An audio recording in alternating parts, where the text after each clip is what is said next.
वो बिल्कुल गलत फैसला, सर्वोच्च न्यायालय के हम बिल्कुल यहाँ पर अधीन हैं कि वो क्या जवाब देते हैं। लेकिन ये भी कहा जा रहा है कि आपने एज रिलैक्सेशन खत्म कर दी, चाहे IAS का पेपर हो, KS का पेपर हो, तो युवा कहाँ जाएगा? किस भाजपा पर विश्वास करो, किस सत्ता पर विश्वास करेगा? युवा को पहले क्या मिलता था यहाँ पे, ये अल्ताफ बुखारी जी अच्छी तरह जानते हैं। और अब उनको ये सोच के चलना चाहिए कि 370 जो यहाँ से 5 अगस्त को गई थी उसको भुला देना चाहिए। ये अब सपना बन चुका है कि दोबारा 370 यहाँ पे आएगी। तो सत्ता पक्ष पर विश्वास होगा किसी को? SPOs के बारे में आप जो कह रहे हैं, SPO हमारे सुरक्षा हमें देते हैं जी। SPOs की जो पहली सैलरी थी जब हमारी सरकार आई थी 2000 के करीब या 6000 के करीब थी। आज उनका पैकेज हम लोगों ने जितनी सर्विस है उसके ढंग से 18,000 तक हम लोग लेके गए हैं। और दूसरी रही बात रहबरे की जो नौकरी लगी थी, यहाँ जो लोग आज हंगर स्ट्राइक पे बैठे हुए हैं, जो टेम्परेरी डेली वेजर्स हैं, ये गलतियाँ जो पिछली सरकार ने की हैं, जो 200, 500, लाख 2 लाख रुपया खाकर उनको नौकरियां दी उन लोगों ने, और साथ में बोल दिया ये सरकार समय के साथ साथ खुद नौकरी पक्की हो जाती है।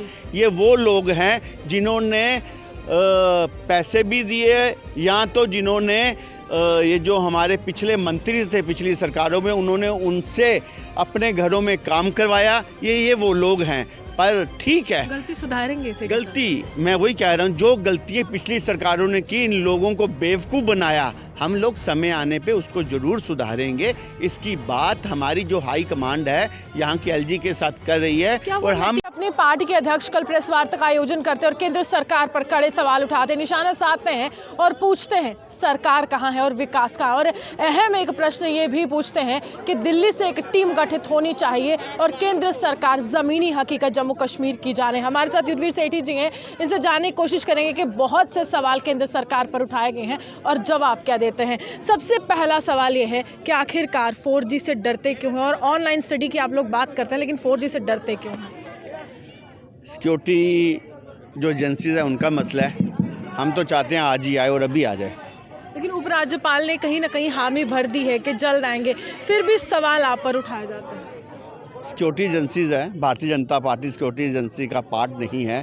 हम पॉलिटिकल पार्टी, और हम चाहते हैं कि लोगों के लिए जल्द से जल्द 4G यहाँ पे लाया जाए। राष्ट्रीय सुरक्षा सबसे अहम है अभी देखा जाए तो सत्ता पक्ष के लिए, देश की सुरक्षा, राष्ट्रीय सुरक्षा। बिल्कुल, ये सिक्योरिटी एजेंसीज का कार्य है, और वो लोग जब चाहेंगे, जब उनको लगेगा वातावरण अनुकूल है, वो लाएंगे। और हम वेलकम करना चाहते हैं कि आज लोहड़ी का पावन दिन है, मैं चाहता हूँ आज ही आना चाहिए। लेकिन एक अहम सवाल ये भी है कि वो कह रहे थे कि कुछ बिंदुओं पर चर्चा की गई थी केंद्र सरकार के साथ, जिसमें अहम था कि राज्य का दर्जा बहाल होगा, लेकिन वो समय नहीं आ रहा है जिसमें राज्य का दर्जा तो बहाल हो रहा है। माननीय अमित शाह जी ने लोकसभा के अंदर ये बात रखी थी कि जब भी हालात अनुकूल होंगे, हम सबसे पहले यहाँ पर वापस राज्य का दर्जा देंगे। हम उसकी मांग, जो लोगों की मांग है या पॉलिटिकल पार्टी की मांग है, हम कभी भी ना नहीं कर रहे उससे। हालात अनुकूल होते हुए जब आखिरी आतंकवादी भी इस ज़मीन पर नहीं रहेगा, और जब लोगों को लगेगा कि आज हम यहाँ पे सुरक्षा के दायरे से हटकर आज हम यहाँ पे सुकून की ज़िंदगी जी सकते हैं, बिना किसी भी प्रेशर के, दबाव के और आतंकवादियों के डर के बिना जी सकते हैं, उसी दिन यहाँ पे राज्य का दर्जा बहाल होगा। ये पक्की बात है। लेकिन सवाल ये भी है कि जब DDC चुनाव के लिए माहौल ठीक है तो राज्य के दर्जे के लिए क्यों नहीं है? ये दो अहम बातें हैं। जो राज्य का दर्जा यहाँ पे देना, उसके लिए ये कदम था, ये पहला कदम था ये। और जिस प्रकार से 55 से 60% वोटिंग कश्मीर के अंदर होना, पहली बार लगा है कि जमहूरियत वहाँ भी, जिस प्रकार से जमहूरियत ने आके वहाँ पे हिस्सा लिया, ये सब कदम राज्य को दर्जा देने के लिए ही हैं। बेरोजगारी बहुत है और वो कह रहे हैं कहाँ सरकार है, कहाँ प्रशासन है, कहाँ विकास है, तमाम सवाल है। और ये भी कह रहे हैं कि अनएम्प्लॉयमेंट पेंशन का आगाज़ होना चाहिए, क्योंकि लगातार अगर केंद्र सरकार पैकेजेस की बात करती है तो केंद्र सरकार को बेरोजगारी की भी बात करनी चाहिए। 70 सालों से जो यहाँ पे आतंकवाद का घिनौना नाच नचाया गया यहाँ पॉलिटिकल पार्टी की तरफ से, परिवारवाद की राजनीति के कारण जो भ्रष्टाचार यहाँ बढ़ा, कहीं ना कहीं उसका जो अब साया कह सकते हैं युवाओं पे भी पड़ा। आज अनुकूल हालात बन रहे हैं यहाँ पर। आज जिस प्रकार से 28,000 करोड़ का पैकेज 28,000 करोड़ का पैकेज दिया, जिस प्रकार से यहाँ पे इंडस्ट्री लाई जा रही है, ये कदम है बेरोजगारी दूर करने के लिए। 1 लाख जॉब यहाँ पर दी जाएगी। प्राइवेट सेक्टर में भी हम लोग तैयारी कर रहे हैं यहाँ के बच्चों को किस प्रकार से रोजगार मिले। और साथ साथ में ये भी सवाल है सरकारी जो आप देखें किस प्रकार से 10,000 नौकरी पहले निकली, फिर 2,000 निकली, फिर 3,000 निकली, ऐसे नौकरी यहाँ पे निकली जा रही है। यहाँ पर ये भी सवाल है, आपने इंडस्ट्रियल पैकेज की बात की, लेकिन इंडस्ट्रियल पैकेज में भी कहा जा रहा है कि जम्मू के साथ भेदभाव है। जहाँ तक भी देखा जाए भाजपा की सियासत जम्मू पर काफ़ी ज़्यादा निर्भर रहती है और यहाँ से सीटों का रुझान रहता हो। तो यहाँ पर पैंथर्स पार्टी सवाल उठा रही है कि इंडस्ट्रियल स्टेट यहाँ पर कम है बल्कि कश्मीर में बहुत ज़्यादा, तो यहाँ पर क्यों भेदभाव? किस प्रकार से पैंथर पार्टी कह सकती है, ये सवाल कर सकती है? जिनकी अपनी ज़मीन खिसक चुकी है, उनका तो एक ही काम है भारतीय जनता पार्टी के खिलाफ किस प्रकार से अपना मुंह खोलना। पर मैं बता दूं जो पैकेज आया पूरे जम्मू कश्मीर के लिए आया और पहली बार ये पैकेज गांव तक जाएगा। आखिरी कोने तक इस पैकेज को लेके जाकर आखिरी व्यक्ति को हम समृद्ध और मजबूत करेंगे। पैंथर पार्टी का क्या कहना? लेकिन ये भी सवाल कर रहे अल्ताफ बुखारी के एज रिलैक्सेशन क्यों खत्म कर दी? एक अगर हम कहें लगातार हम ये कहते रहे कि स्पेशल स्टेटस है, अल्ताफ बुखारी का कहना था वो छीन लिया गया और 5 अगस्त का जो फैसला था वो बिल्कुल गलत फैसला। सर्वोच्च न्यायालय के हम बिल्कुल यहाँ पर अधीन हैं कि वो क्या जवाब देते हैं। लेकिन ये भी कहा जा रहा है कि आपने एज रिलैक्सेशन खत्म कर दी, चाहे IAS का पेपर हो, KAS का पेपर हो, तो युवा कहाँ जाएगा? किस भाजपा पर विश्वास करो, किस सत्ता पर विश्वास करेगा?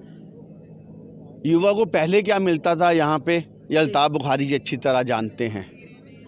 और अब उनको ये सोच के चलना चाहिए कि 370 जो यहाँ से 5 अगस्त को गई थी उसको भुला देना चाहिए। ये अब सपना बन चुका है कि दोबारा 370 यहाँ पे आएगी। इसलिए भारतीय जनता पार्टी और मोदी जी का जो सपना है गुड गवर्नेंस का और डेवलपमेंट का, अब हम उसकी तरफ बढ़ रहे हैं। आयुष्मान की स्कीम हर व्यक्ति को 5 लाख रुपया, और यही पिछले सरकारों में एक व्यक्ति बीमार हो जाता था, उसका परिवार, उसकी दुकान, उसका घर बिक जाता था।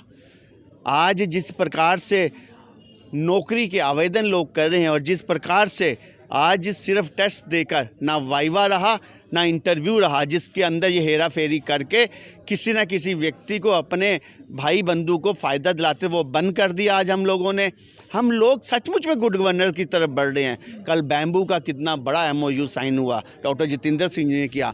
इतना यहाँ पर बांस है जिसकी यहाँ पे अब सब्सिडी के साथ साथ हर गांव के अंदर फैक्ट्री खुलेंगी। जो बम्बू, जो बांस यहाँ वेस्ट जाता था, आज उसका उत्पादन पूरे देश भर में जाने की तैयारी है।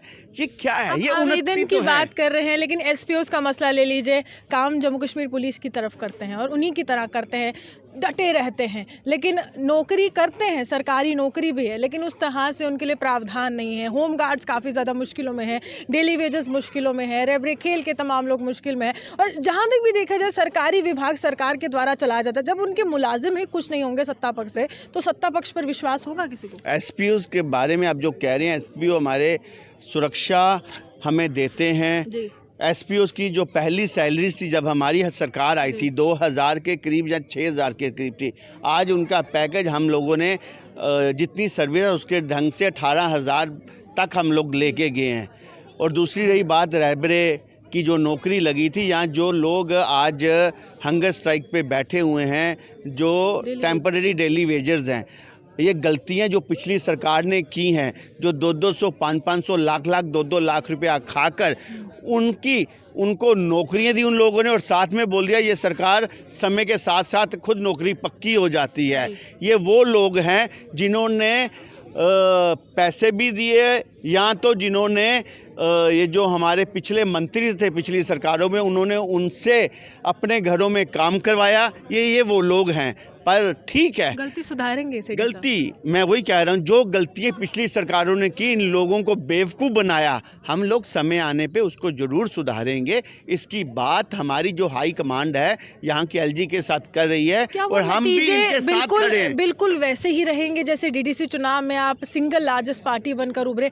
अगर यहाँ पर इलेक्शन कमीशन आता है और देखता है कि स्थिति अनुकूल है और उस मुताबिक है, अगर यहाँ पर चुनाव होते हैं विधानसभा के, क्या यही वोटों का रुझान वहाँ पर भी देखा जाएगा या इससे बढ़त मिलेगी, इससे कमी आएगी? जिस प्रकार से 36,000 करोड़ के यहाँ पे पावर प्रोजेक्ट है, जो स्कीमें यहाँ रुकी पड़ी थी, सारी स्कीमें हम लोग ज़मीनी स्तर पे यहाँ पे शुरू करा रहे हैं। लोगों को, जो पढ़ा लिखा समाज है, उसको लग रहा है कि भारतीय जनता पार्टी खोखले वादे नहीं करती। जो 70 साल का भ्रष्टाचार, आतंकवाद और जो 70 साल के अंदर यहाँ पे जो ये लोग ठूठा लेके भीख मांगने की जो प्रथा थी केंद्र से, उसको बंद कर जो परिवारवाद की राजनीति थी, जिसके कारण ये लोग सिर्फ अपने ही परिवार के लोगों को विदेशों में पढ़ाते थे और कुछ राजनीतिक परिवारों ने, चाहे वो पीडीपी, चाहे एनसी, चाहे कांग्रेस के, उसके ऊपर जो जाल बुना हुआ था उसको हम लोगों ने दरकिनार किया।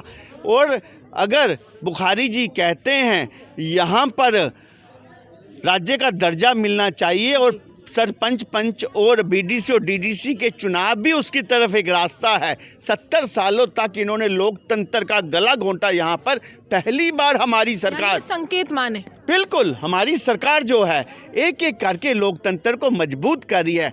आज एक गांव में बैठा हुआ व्यक्ति आज जीत कर अपने ही गांव की सेवा कर सकता है, ये सबसे बड़ी बात है। और मैं आपको बता दूं कि जिस प्रकार से आज डीडीसी के चुनावों में रुझान रहा, सिंगल लार्जेस्ट पार्टी एक तरफ भारतीय जनता पार्टी और एक तरफ सारा गुपकार गैंग, गप गैंग। आज गपकार गैंग के अंदर भी आज आप देखें आपस में भी उनके अंदर लड़ाई लग गई है, क्योंकि पावर के लिए सिर्फ जो लूटपाट उन्होंने मचाई हुई थी, आगे किस प्रकार प्रदेश को लूटा जाए, उसके लिए ये गप गैंग, गुपकार गैंग बना था। पर आज उनके अंदर भी आपस में भी मतभेद आ चुके हैं और अगली लार्जेस्ट पार्टी विधानसभा में सबसे ज़्यादा सीटें लेकर भारतीय जनता पार्टी आएगी और भारतीय जनता पार्टी का ही चीफ मिनिस्टर आएगा। चले, मुख्यमंत्री भाजपा का आएगा, ये अहम बात की है।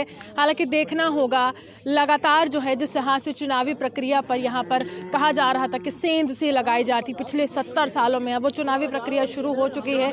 डीडीसी चुनाव की यहाँ पर बिगुल जो बजा और नतीजे सबके समक्ष आए, भाजपा सबसे बड़ी पार्टी बनकर उभर कर आई। विधानसभा में क्या ये नतीजे बिल्कुल स्थिर रहते हैं या फिर तस्वीर कुछ और होती है? इसी के साथ अर्जुन के साथ मैं रूहानी आपसे।